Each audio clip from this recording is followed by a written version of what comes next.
Atenció, farem els quadres. Amb el cremador, amb la botella de butà, primer els quadres siguen així, perquè la flama puguem cremar per fora i per dins. A veure, els ferros no poden entrar al cremador cap dins. Així que ho fem a 5 d'altura per cremar per dins, per fora i desinfectar. Així que endavant intro i a cremar.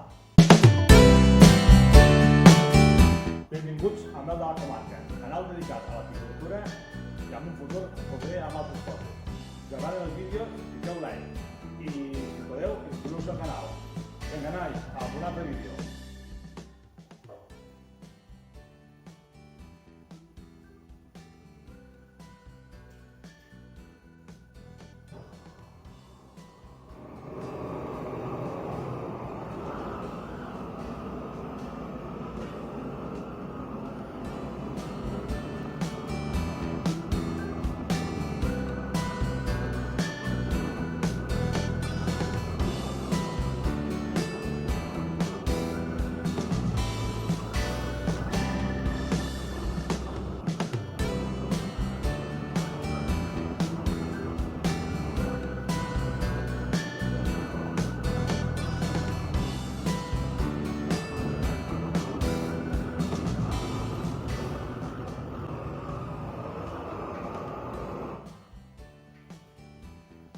Recordeu, si treballeu amb foc, zones obertes i ventilades.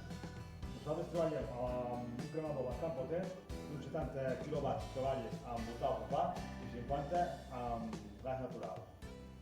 Ja estaria. Si desinfecteu, feu en un lloc que podeu tacar el terra. En aquest cas, el terra queda tacat d'algunes gotetes de cera. Així que en un lloc polit i net, amb rejolats i així, aneu en compte. Com podeu veure, tal com pot quedar el terra pel degoteig de cera, amb algunes marques a terra. Cal anar amb compte en quin lloc ho fem. Apa, un altre vídeo.